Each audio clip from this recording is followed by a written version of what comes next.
గురూజీ 72 గంటల్లోనే ఫోన్లోనే అద్భుతమైన జ్యోతిష్య పరిష్కారం చూపిస్తారు. నమ్మండి నమ్మకపోండి, ఇది నిజం. శ్మశాన కాళి రుద్ర చౌడీదేవి ఆరాధకులు నంబర్ 1 వశీకరణ స్పెషలిస్ట్. గురూజీ మనిషి పుట్టుక నుండి చనిపోయే వరకు వచ్చే అన్ని క్లిష్టమైన సమస్యలకు పరిష్కారం ఇక్కడ లభిస్తుంది. విద్య, ఉద్యోగం, వ్యవహారం, స్త్రీ ప్రేమ, పెళ్లి, సంతానం, స్త్రీ పురుష వశీకరణం, భూవశం, భార్యాభర్తల కలహాలు, కోర్టు సమస్యలు, విడాకుల సమస్యలు, చేతబడి, అప్పుల బాధ, ఇంకా మీకు ఎలాంటి సమస్యలు ఉన్నా 72 గంటల్లోనే శాశ్వత పరిష్కారం చేయబడును. ప్రేక్షకులకు నమస్కారం. చూస్తున్నటువంటి ప్రేక్షకులకు స్వాగతం. మనకు విశ్వావసునామ సంవత్సరంలో రాహువు కేతువు 2 గ్రహాలు కూడా ఈ మే 18వ తేదీ నుండి గ్రహ సంచారం అనేది జరుగుతూ ఉంది.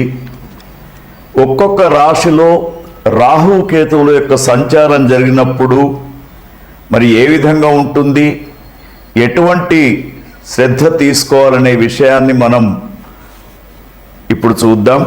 దదిశంక తుషారాభం క్షీరోధాన్నవ సంభవం నమామి శశినం సోమం శంభోర్కుటభూషణం. చూస్తున్నటువంటి ప్రేక్షకులకు స్వాగతం. విశ్వావసునామ సంవత్సరంలో తులారాశి వారికి రాహు కేతువు యొక్క సంచారం మే 18వ తేదీ నుండి ఏ విధంగా ఉండబోతుంది, ఎటువంటి జాగ్రత్తలు తీసుకోవాలనే విషయాన్ని మనం చూద్దాం. వీరికి తులారాశి వారికి రాహు యొక్క స్థానం 5వ స్థానంగా, కేతువు 11వ స్థానంలో సంచరిస్తూ ఉంటాడు. మరి ఈ యొక్క రాహు స్థానం ఇక్కడ ప్రతికూలంగా ఉంది కాబట్టి ఫలితాలు కూడా ప్రతికూలంగా ఉంటూ ఉంటాయి. ఆర్థికపరమైనటువంటి ఇబ్బందులు కొంత ఎక్కువ అవుతూ ఉంటాయి. తర్వాత అనవసరమైనటువంటి ఖర్చులు పెరుగుతూ ఉంటాయి. తర్వాత ముఖ్యంగా తల్లిదండ్రులకు పిల్లల యొక్క ఆరోగ్యాలు కొంత చెడిపోయే అవకాశాలు కూడా కనబడుతూ ఉన్నాయి. మానసికపరమైనటువంటి దుర్బల స్థితి ఏర్పడుతూ ఉంటుంది.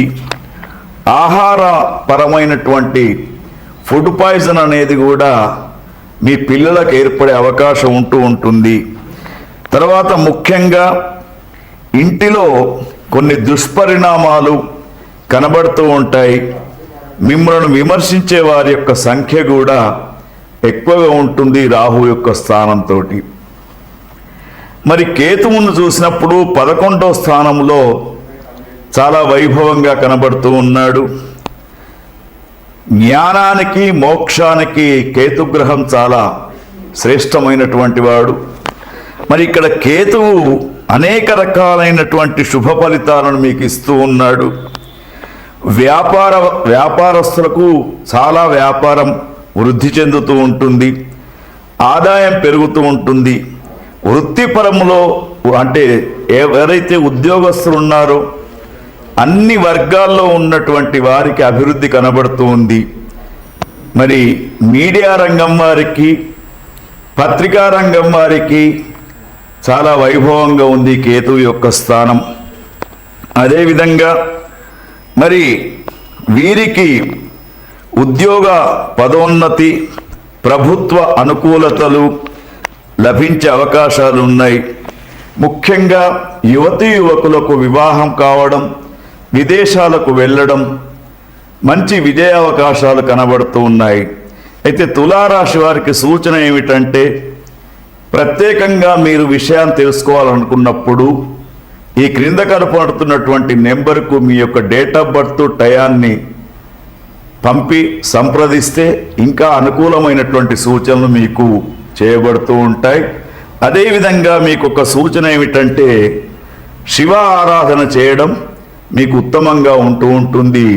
ఓం తత్సత్. మనకున్నటువంటి 12 రాశుల వారికి రాహుకు కేతుకు సంబంధించినటువంటి దోష నివారణకు అందరూ కూడా ఒక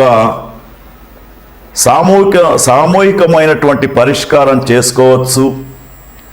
ఎందుకంటే ఈ శ్లోకాన్ని ప్రతిరోజు కూడా చదువుకోవాలి. ఉగ్రం వీరం మహావిష్ణుం జ్వలంతం సర్వతోముఖం నృసింహం భీషణం భద్రం మృత్యోర్మృత్యుం నమామ్యహం అనే శ్లోకాన్ని అందరూ కూడా చదువుకోవడంతో పాటు ఈ 22వ తేదీన వస్తున్నటువంటి వైశాఖ బహుళ దశమి హనుమత్ జయంతి వస్తూ ఉంది. ఎవరికైతే రాహుకేతు గ్రహాలు చక్కగా లేవో, 12 రాశులలో ఒకరికి రాహు బాగా ఉంటే ఒకరికి కేతువు బాగా లేడు. కాబట్టి 12 రాశులకు సంబంధించినటువంటి అందరూ కూడా 22వ తేదీ తప్పకుండా ఆంజనేయ స్వామి వారి యొక్క పూజాది కార్యక్రమాలు, ఆకు పూజ కావచ్చు, లేదా చందనము పూయడం కావచ్చు, వడల పేర్లు వేయడం కావచ్చు, లేదా 5 అరటిపండ్లు నైవేద్యం సమర్పించడం తప్పకుండా చేయాలి. తర్వాత ప్రస్తుతం ఉన్నటువంటి మన దేశ పరిస్థితుల దృష్ట్యా కూడా రాహు కేతువులతోటే కాలసర్ప దోషం ఏర్పడి మనకు భయంకరమైనటువంటి పరిస్థితులు వస్తూ ఉన్నాయి. కాబట్టి ఇంకొక సులభమైనటువంటి మార్గం ఏమిటంటే, మనకు ఈ 14వ తేదీ రాత్రి 10:32 వృషభ రాశి నుండి గురుగ్రహం మిథున రాశిలోకి ప్రవేశిస్తున్నటువంటి సమయంలో సరస్వతి నదికి పుష్కరాలు వస్తూ ఉన్నాయి. మరి సరస్వతి నది మనకు ఎక్కడో లేదు, త్రివేణి సంగమం అయినటువంటి ప్రయాగలో కుంభమేళ జరిగిన దిక్కుంది. మరి మనకు కాళేశ్వర క్షేత్రములో సరస్వతి నది అంతర్వాహినిగా ప్రవహిస్తున్నది. కాబట్టి 15వ తేదీ ప్రారంభమైనటువంటి యొక్క పుష్కరాలు 26వ తేదీ దాకా ఉంటూ ఉంటాయి. ప్రతి ఒక్కరు కూడా పుష్కర స్నానం చేయండి.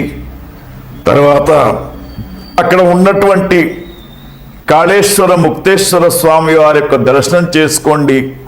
తల్లిదండ్రులు లేనటువంటి వారు పితృతర్పణాలు, శ్రాద్ధాది కార్యక్రమాలు కూడా చేసుకుంటే ఈ రాహుకేతువుల యొక్క పరిష్కారం అనేది జరుగుతూ ఉంటుంది.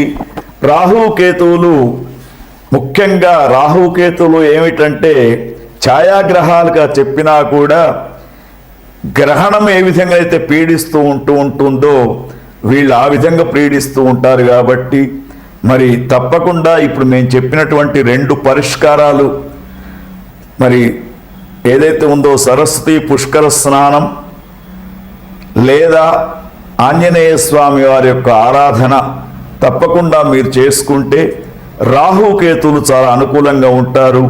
ఈ విశ్వావసునామ సంవత్సరం మీరందరూ కూడా క్షేమంగా ఉండాలని కోరుకుంటూ ఓం తత్సత్.